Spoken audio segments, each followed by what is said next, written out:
In this week's update, what is unsafe investing? Precious metals, buy or sell, and where to for stocks in the short term. My name is Garry Davis, and as always, this is general advice only. And remember to subscribe and like the video.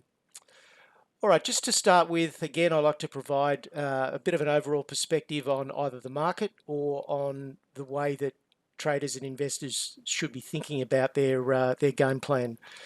And this week I want to look at the practice that I keep referring to, and that's what I would call unsafe investing. And the problem with the way that most people invest these days still is that most conventional wisdom is unsafe. It tends to rely on sectors that have now lost tailwinds pretty much for good, certainly for a very extended period of time. It's ignoring the structural shifts in almost everything. You know, you've only got to look around you these days to see how rapidly things are changing. And of course, the virus lockdown around the world has just accelerated a lot of those trends into things like new payment technologies, remote working, etc. We can see these shifts around us, and they are impacting companies both positively and negatively. Another aspect is being focused on dividends and dividends to the exclusion of most other key pieces of information. And it is just such an unfortunately misguided approach that has become part of the Australian psychology. And it really needs to change, because investors who are following that sort of approach to the market are certainly not going to get anything remotely like the best sort of returns that they could get. Believing in traditional diversification, which says that we're going to spread our risk across all sectors of the economy, that means by definition that you're going to have strong sectors and you're going to have weak sectors. So my view has always been, why would you want to deliberately put some of your money in weak sectors just to gain diversification? I mean, to me, it's just a nonsense strategy. Being guided and influenced by the media, of course, is a huge one, because the media is just such a misleading medium for just about all investors. So you really want to try and switch off from that and source your information and perspective from other areas. And I think finally, if you're in a position where you're not prepared to view things through a very different lens, and I know that's not necessarily all that easy if you've done things a certain way all your life and you're perhaps in retirement and you're reluctant to change, but really you need to start looking at things through a very different lens, because the world is changing very, very rapidly. So what will prove to be the great investments over the next 5 to 10 years? They're companies, and again, I just talk about this constantly through all my services and in this particular weekend video as well. It's the ability to generate high probability revenue growth. So really strong revenue growth, but to do it with a high degree of probability and to be able to do it consistently over the long term. They're going to prove to be the great investments, because revenue growth drives profit growth, and the market pricing will eventually reflect that reality. Often it reflects the reality before we actually get there, because markets are forward-looking. Companies that have got what you could refer to as sticky customers, they're going to hang around for a long time. Once you gain that customer, the lifetime value is extremely strong, and they generate a high level of recurring revenue. Now those two things, high customer retention rates, high levels of recurring revenue, and strong profit growth or strong revenue growth, they all have a huge value, and it's just not reflected in traditional valuation analysis. It doesn't appear on the profit and loss sheet, and it doesn't appear on the balance sheet, but it has enormous value. And that's why some of these companies these days are seemingly at very, very high multiples based on traditional valuation metrics. But if you look at where the businesses are going, particularly businesses like Amazon, for instance, if you look at where they were 10 years ago and people were scratching their head and saying the share price is way too high, but look what it's developed into, one of the world's most dominant businesses. And with a lot of these companies, if you're still convinced that dividends is what you want, now you might just have to invest some time for a period of a few years, because the dividends now might be nil or they might be very small, but they're going to grow very rapidly. and on top of that, you've got the prospect of very large capital gains as well. So hopefully that everyone will take on board, this particular perspective, because I just think everybody needs to be thinking about doing things quite differently from the way they were done in the past. Let's turn to the market now. The S&P fell just under 0.3% for the week, and we're seeing the Nasdaq and technology stocks in particular taking a bit of a break. And that's not surprising because they've just been on a sizzling run since the lows of March, and they've been the strength of the market for the last probably 5 years. From here, over the short term, over the next 1 to 2 months, it might get volatile, but that doesn't change the trends. One of the unfortunate things is that we've got the advent of computer algorithms that are really just pushing markets around very, very quickly and suddenly based on technical parameters, but it's not actually impacting the longer term trends. And so we've got to reach this balance between not overreacting to short term movements, and we've seen 2 or 3 of those in the last couple of weeks, but just prudently moving our exposure around, taking profit, etc., and using the weakness to buy. So there's nothing wrong with a volatile market. You just need to know how to work with it. Now, the earnings season in the US is offering more upside surprises than disappointments. That's the good thing. That's probably because analyst expectations were probably pretty mild, but nevertheless, the market loves it when companies beat their earnings. But I will say that what we are seeing is a bit of a buy the rumor, sell the fact, because we're seeing quite a few stocks that were very strong, and they beat their earnings and they sold off after those earnings. So it all looks a little bit toppy to me in the short term, particularly in the US. Now, the US dollar has now broken down. We've been following this now for a few weeks. It looked a bit precarious last weekend, and the US dollar did break down through the week. And the 10-year yield also slipped a little bit lower to 0.59%.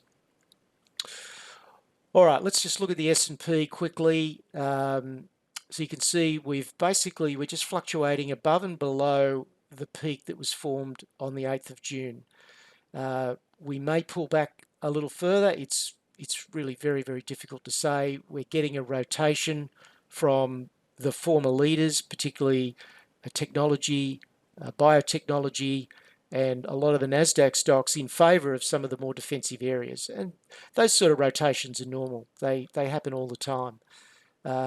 If we look at the Nasdaq, you can see that the moves there are a lot sharper, but they're coming from a much more elevated level. And we've seen over and over again, we saw it here in April, we saw it here in May, we saw it here several times in June. These pullbacks only generally last a couple of days. Now, we've had another 2 reasonably significant down days, last Tuesday and last Thursday. And again, this may come to very little. But the market certainly is showing signs. When I look at a number of the other indicators, the put-call ratio in the options market is at an extreme that would correspond to a short-term top in the market. The fact that stocks are selling off after beating earnings is another warning sign that this market really is very, very stretched and in need of a rest. Now, I think all it's going to be is a bit of a rest, but it might just be an opportunity to take some profit, accumulate some cash, and get yourself set for the next phase, which is when we get the opportunity to buy into weakness in some of the strongest stocks. Now, the US dollar, as I said, we've broken down. It looked pretty shaky last week. We broke below this key level, and now we've even taken out the spike low of March as well. Now, the next support level, there's perhaps a bit of support here at 93.75, but after that, you've got to go a fair way. So this is certainly feeding into gold to a degree as well. So we do have a breakdown there in the US dollar. Just checking the Australian dollar. So that has caused the Australian dollar to break out, but not to the degree that you would have expected. So it's only a very minor breakout at this stage. So the Aussie stocks, our dollar went higher. We finished at just under 71 cents.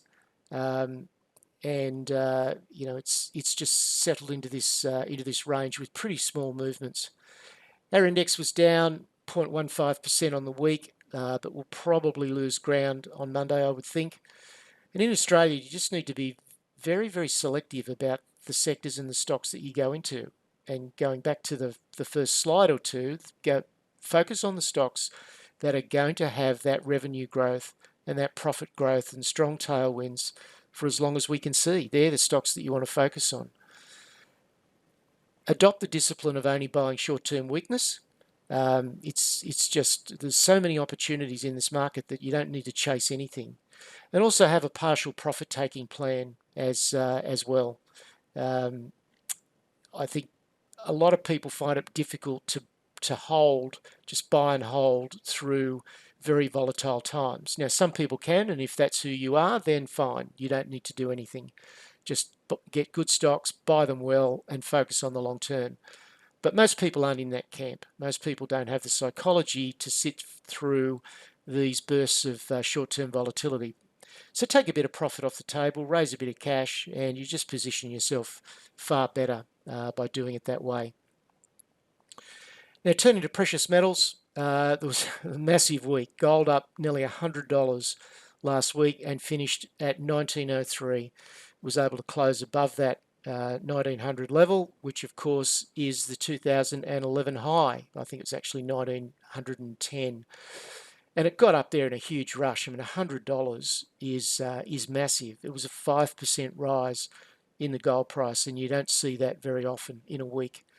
It was an absolute pile-in by all the players. The investment demand is still very strong. We see that through the holdings in GLD and SLV for silver. The speculators are coming in.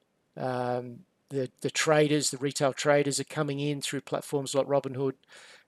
Everybody all piled into to gold last week, and it's now extremely stretched and overbought. And we're also at major resistance, the all-time highs. So all those things have come together. We've had this sudden rush up, and we're now at absolute key resistance. So for gold to keep going from here would be unusual. But having said that, it could, because the US dollar has broken down, and that is one of 4 or 5 key factors driving gold. And all of those factors are still intact. So who knows? Gold might keep going. But all we've got in the market is probability. It's the balance between how much upside is there in the short term compared to how much downside. And all I'm signaling now is that ratio has become unattractive in the short term. My view on gold long term has not changed at all. I'm just talking about the short term here. The odds of a sharpish pullback in gold, and that will be amplified through gold and silver stocks, is much higher than it was a week ago. So, just, I guess, be aware of where the market is sitting at the moment. The other thing that also causes me just a little bit of pause as well is that gold stocks didn't really follow the gold price over the last 2 days.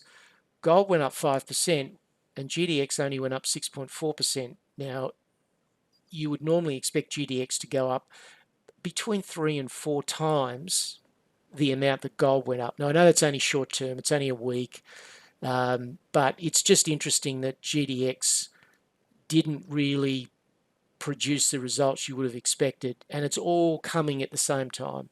Everything's overbought. We're at key resistance, and gold stocks, are perhaps providing an early warning signal that we might be going into a consolidation period for gold and silver. So I definitely would not be buying precious metal stocks right now. Don't buy into the enthusiasm. The surge in the gold price will be all over the media. Just don't buy into it because it's actually a bit dangerous in the short term. I would consider some profit taking dependent on your plan. Now, everybody's different, so you need to think about your own particular circumstances. But some partial profit taking, should be considered in my view. Let's take a look at the gold price and chart. All right, so there's the gold price on a weekly basis. So we've been tracking this this channel from December 2018, so more than 18 months now. And you can see that not only did we rush up to these highs with a massive candle, but we've burst right out of the trading range as well. And that generally is not sustainable, just the same as when we burst out the bottom of the trading range here in March. It only lasted a week and we were back into the trading range again. So I just don't see this as sustainable. Here's the peak from 2011 and we've now rushed up to it, and I think we'll see a pullback or some consolidation. Now, having said that, once the consolidation is complete, then I think you'll see probably a breakout in gold eventually. Now, whether that's next month or in 6 months, I have no idea. I'll just be guided by the price action. But it looks highly likely that after a consolidation that we will see gold continue its trend. And if we look at it on a daily basis, you can see it was just consistent buying of gold throughout the entire week. Silver also looking very strong. We've had a breakout also in silver above this key spike that we saw in 2016. So silver is now on its way. It's a long way short of its 2011 peak, which was at $50. So silver has got still a great deal of catch up to do. And if we look at GDX, so this is GDX on a weekly chart. Now it looks reasonably robust there, and I guess it is. It's just it's not that, to me, that was not the sort of week I would have expected, given that gold went up 5%. I would have expected GDX to be, perhaps closer to $48 or something of that nature. So there was definitely a little bit of a cooling. If we put this on a daily chart, you can see it more clearly. There was great strength early in the week, but the last 3 days, you can see the gold stocks really didn't go anywhere, despite the fact of gold kept rising. So I think this is an early warning sign for a bit of a short-term pullback or consolidation in gold. Turning to other commodities, copper was steady at 293. And what was surprising about that was that the US dollar falling should have really put upward pressure on the gold price, but it didn't happen. And crude oil still remains pretty firm. I guess it is being helped a bit by the dollar there, despite the fact that crude oil inventories went up. And the price actually firmed a little bit to just over $41. There's the spot copper chart. So just some final thoughts, and these relate to the short term. So don't mistake that this is a change of heart on my part. This is just the short term. And in that, I'm talking the next 1 to perhaps 6 weeks. There is definitely some topping action in many US stocks around this earnings season. We're seeing earnings being sold into. When you look at an intraday chart, there is clear evidence, particularly at some of the major stocks, there is clear evidence of distribution by the major players. There's a certain signature that you can see when you look at intraday charts that show that. So the market makers, I think, are now positioning themselves to the short side, and a lot of the major players are doing accordingly. So expect a period of consolidation in general stocks, and we'll see this rotation from technology into some of the more defensive sectors, consumer staples and utilities and that sort of thing. But I'm not expecting very much. So, unless you're a really active trader focused on the short term, there may not be a necessity for you to do very much at all. Expect the algorithms to generate plenty of volatility, because that's what they're programmed to do. They're programmed to push the market around suddenly and abruptly to scare the pants off people into selling their stocks so that they can then come in and hoover them up at a lower price. So you've just got to understand how the game gets played. So volatility is very much the objective of the algorithms, but we can use it as well. We don't have to be a victim of volatility. We can be a beneficiary of volatility. Now, Market Analyst this week is really going to be focused more on looking for the great setups, and they're just everywhere. Now, if you may permit me, I hardly ever do this, probably wouldn't have done this within the last 12 to 18 months. I would just like to paint a little bit more of a graphic picture about the Portfolio Analyst service, because it's something that is available for a 2-week trial for $1. So who's it suitable for? It's suitable for those seeking education, trading strategies, as well as specific analysis. Also, some people, I think, have already done some homework or know something about particular stocks, and they're seeking a second opinion on specific stocks. And there's information that I can access with the tools that I've got at my disposal that most people can't access or don't have the time or the inclination to access. And so I can provide that second opinion or full fundamental and technical analysis on whatever stock you like in Australia or in America. I think for a lot of people, Portfolio Analyst really breaks down the workload because they just ask the question and they get the answer. And I'm able to find information that is a bit difficult to find unless you've got all the tools. And even more than that, it's the interpretation of the financial data. You can't just look at the last year's or the last 6 months' results and come to a conclusion. You've got to look at trends in everything. So you've got to have at least 3 to 5 years worth of financial data. And unless you've got the right sort of software to do that, it's challenging, and it's also, you've got to have a fair bit of experience to be able to interpret the financial data in the context for that company. So what does Portfolio Analyst provide in terms of service? It's a weekly analysis service. There is strategy, how to enter, how to set your stop losses, how to take profit. There is obviously market perspective constantly. There is an archive of what I'd call market savvy education and stock analysis.